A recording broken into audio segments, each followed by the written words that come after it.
फरायसा आफादा बर' हारिनि सिनस्रि दिनै जों बयबो एखम्बा एखम्बा आन्दायनो नागिरो राजखान्थिया ओरै थांनां ओरै फैयां जायो नांगोनां रायजो राजा नोंथांमोन बर' हारिया दिनैसिम राजखान्थि बिथिं समाजखान्थि बिथिं गासैखौबो दुलाराय बर' फरायसा आफाद आरो बर' थुनलाइ आफादनि सायाव सोनारबोदों।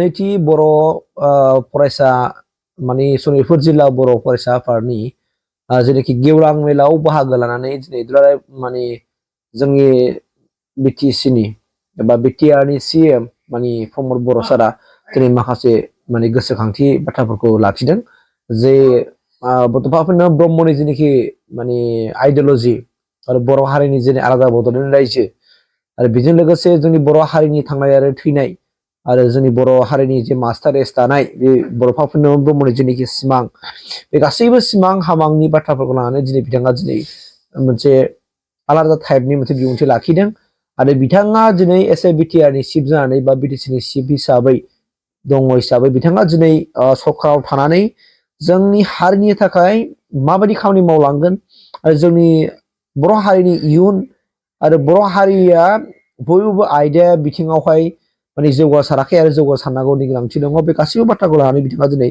एकदमबारे माखासे बिबुंथि लाखिदों आरो बे बाथ्राफोरखौ खोनानाय लोगो लोगो नोंथांमोनाबो गोसो गोरबोआव नांगोन आरो गाबखांगोन जे फै अब्ला नोंथांमोननि गेजेरावहाय आङो बिटिआरनि सिएम प्रमद बर' सारनि जोंनि बेसेन गोसा बिबुंथि जे 52थि माने सनितपुर जिल्ला बर' थुनलाइ बर' फरायसा आफादनि जेनाखि गेवलां मेलावहाय नोंथांमोननि गेजेरावहाय बिथांनि माने लाखिनाय जेनाखि बिबुंथिखौ आं होनोसै नोंथांमोनहा जायफोर नुखानाय जानायसै आरो जायफोर नुवाखै नोंथांमोना नायदो आरो बाथ्राखौ बुजिनो नाजादो।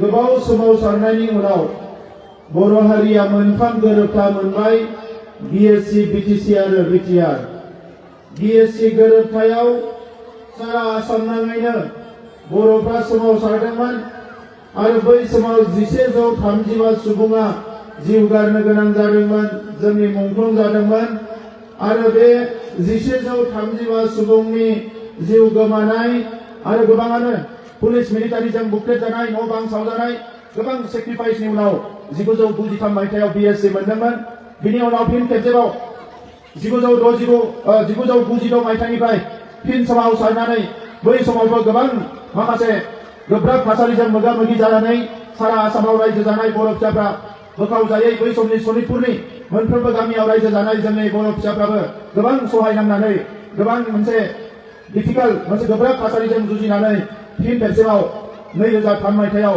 बिटिसि मोननो हादों आरो बेवहाय नोंथांमोना गोबां बिहोमा दङ बै समनिफ्रायनो गोबां खामानिफोरखौ दुलाराय बर' फरायसा आफादा सनितपुराव खामानि मावगासिनो दङमोन सोलोंथाइखौ लानानै हा हुखौ लानानै बे गासैबो थासारिखौ लानानै बै समाव रायजो जानाय जोंनि गासैबो मानसिफ्रा एसे हां सरथे सरथे एबा जागोन ना जाया बिश्वास गैयै बायदि मोनसे थासारि दङमोन नाथाय फिन खेबसेबाव 2010 मायथाइनिफ्राय गोख्रों सोमावसारनानै 2020 मायथाइसिम जोङो फिन मोनसे बिटिआर गोरोबथा मोननो हाबाय जेराव एनडिएफबिनि गासैबो आफाद बिदा फंबायफ्रा दिनै न'आव फैजोबनो हाबाय दुलाराय बर' फरायसा आफादा खेबसेबाव गोख्रोङै गसंनानै जे बर' हारिनि आद्रा थानाय जेंनाफोरखौ सुस्रांनांगौ होननानै थामथि खेबनि थाखाय आरोबाव मोनसे गोरोबथा खालामबाय भारत सरकार आसाम सरकारजों बे गोरोबथायाव जोङो आसामाव जोबोद मोजां मोनसे राजखान्थियारि जाफुंसार जोङो जानो हादों एबा मोननो हादों बेनो जाबाय आसामाव बर'फोरनि थाखाय मोननै काउन्सिल दानो गोनां जादों मोनसेया बिटिआर आरो गुबुन मोनसेया बर' कसारि काउन्सिल दा दिनै नुनायाव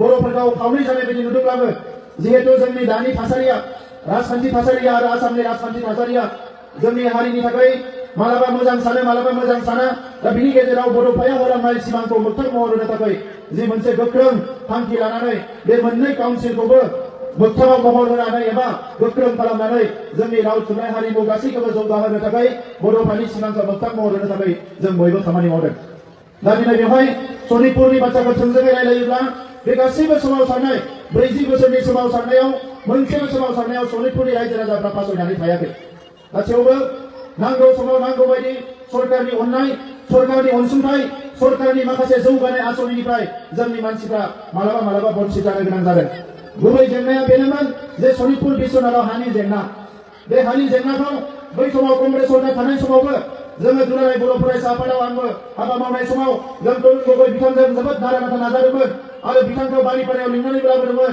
जे जेरैखिजाया गामिखौ मोनहोनांगौ होननानै मानोना बै 2003 मायथाइयाव बिटिसि गोरोबथा जानाय समाव बै समनि दैदेनगिरिफ्रा सानजाहा सिमाखौ बोनांगौ एबा नारनांगौ एबा अरहोनांगौ होननायाव बे ओनसोलाव मानसि गैया होननानै सरकारा बुङोमोन। मानोना बे गासैखौबो बिथांमोना हाग्राबारि होननानै हमनानै लायोमोन।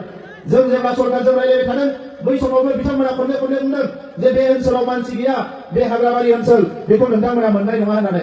नाथाय जारिमिना मालाबाबो थगायनो हाया। सनितपुर होनना बुंनाय लोगो लोगोनो बे सनितपुरनि जारिमिनानो जोंजोंसो सोमोन्दो दङ। मोनसे समाव बान राजाया रायजो खुंदोंमोन, जों बयबो मिथिगौ बेखौ।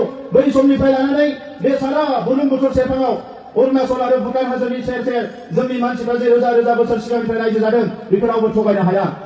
आरो बिनि उनाव जेब्ला 6 बोसोर बड'फानि सोमावसारनाय जाबाय थादोंमोन बै समाव गहपुराव जोंनि मानसिफोरखौ गोबां अनजिमायाव बुथारनानै जोंनि न' बां सावनानै बिथांमोना मोनसे बिदिन्थि होनानै दोनलांदों जे बेवहायसो जोंनि मानसिफ्रा रायजो जानानै दङ।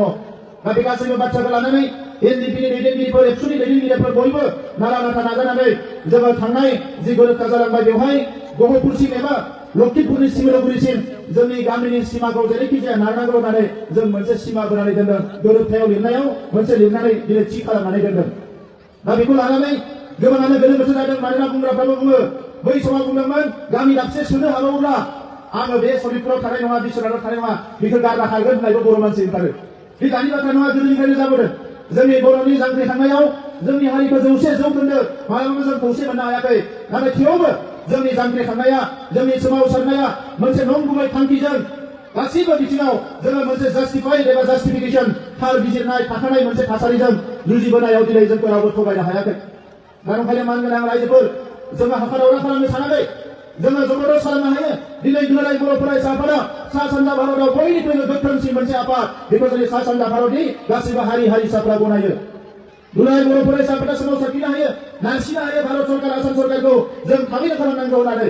नाथाय जाय बिथांमोना जोंखौ आगोलनिफ्राय नासयबोदों, सोबख'दों, थगायबोदों, बिथांमोना थासारिया गाज्रि जायोबा मोजां मोनो आरो जोंनो माबा मोनसे होआलासिनो थानो हायोब्ला मालाबा मोजां मोनो।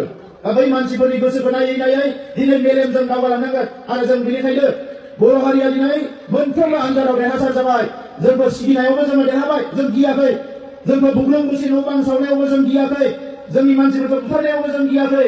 धैर्य सैत्य गासैबो आनजादाव दिनै जोङो उथ्रिसार जाजोबनो हाबाय। दा ओंखायनो मानगोनां रायजो राजा नोंथांमोन, बे साहा ओनसोलनि गामिखौ जेरैखि जाया हानि मोन्थायखौ मोनजोबनांगौनि थाखाय जों खामानि मावगासिनो दङ। थांनाय 2020 मायथाइयाव गोरोबथा जानायनि उनाव, जोंनि सरकार फैनायनि उनाव, लोगोसे जोंनि दुलाराय बर' फरायसा आफाद, बे ओनसोलनि आफादफ्रा गोख्रोङै खामानि मावनायनि उनाव राजखान्थि भाबैबो जोङो माखासे दाजाबथायारि बिथिं पजिटिभ थांखिखौ लानानै खामानि मावनायाव दिनै सनितपुर आरो बिश्वनाथनि गोबां गामिया हानि मोन्थायखौ मोनबाय। माखासे एरियाखौ वाइल्ड लाइफ होनानै बिथांमोना होनो नागिराखै। दा जेरै दङ बिदिनो दङ, नाथाय जोङो बेखौ नारसिनबाय थादों। आङो फेब्रुवारि दानाव खेबसे फैनानै सेंग्राफोरखौ बुंदों जे खनसेबाव मटर साइकेल लानानै बे गामिफोरखौ खनसे बेरायबावगोन होननानै, गेजेराव वाइल्ड लाइफ होननानै बुंदों। जोङो लुबैगोन जे बेनि हानि मोन्थायखौ मोननांगौ जेरैखि जाया। आरो हानि मोन्थायखौ मोनखांनायनि उनाव दा बे 60 गामि हाबनायजों लोगोसे बे सा ओनसोलनि गामिया गासैबो जोंनि बड'लेण्डनि सिमायाव फैनांगौ, बेखौ जोङो भारत सरकार, आसाम सरकारजों सावरायगासिनो दङ। दा ओंखायनो मानगोनां रायजोफोर, मोनसे हारि दानायनि थाखाय, गावनि सोदोमस्रिखौ रैखा खालामनो थाखाय, गावनि सिनायथिखौ रैखा खालामनो थाखाय 100, 200, 3 बोसोरहालागै सोमावसारनो गोनां जादों।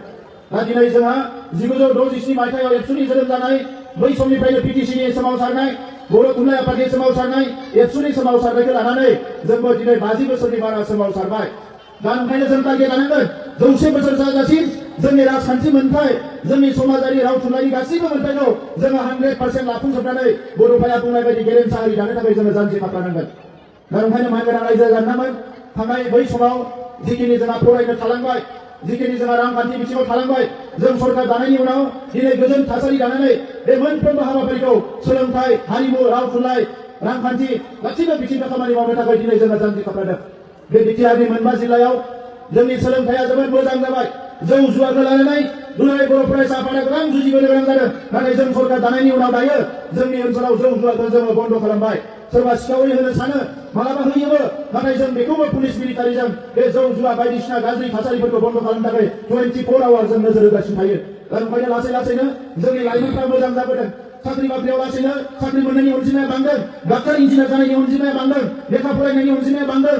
फारफ्रोमबो बिथिङाव दायो लासै लासैनो गेलेगिरिफोरनि अनजिमायाबो बांदों, मोनफ्रोमबो बिथिङाव जौगानो हमदों। जोंनि हारिमुवा दिनै जोंनि जायफोर गोबां हारिमुआव खामानि मावग्रा बिथांमोना दङ बिथांमोनाबो गोसो होनानै खामानि मावनो हादों सरकारनिफ्राय थोंजोङै बिथांमोननो मेल मिटिं खुंनायनि थाखाय सेमिनार बानायनायनि थाखाय बायदिसिना हाबाफारिफोरखौ मावदों मोनसे समाव बर' ओनसोल बा क'क्राझार होनना बुङोबा मानसिफ्रा फैनो गियोमोन दा बे क'क्राझाराव जोङो नलेज फेस्टिभेल खुंनायनि उनाव मुलुगनि 20सो हादोरनि मानसिफ्रा फैनायनि उनाव सारा भारतनि मानसिफ्रा फैनायनि उनाव लासै लासैनो दिनै थासारिया सोलायनो हमदों क'क्राझाराव दिनै द्रामा फेस्टिभेल जादों इटालिनिफ्राय जार्मानिनिफ्राय लेटिन आमेरिकानिफ्राय श्रीलंका नेपाल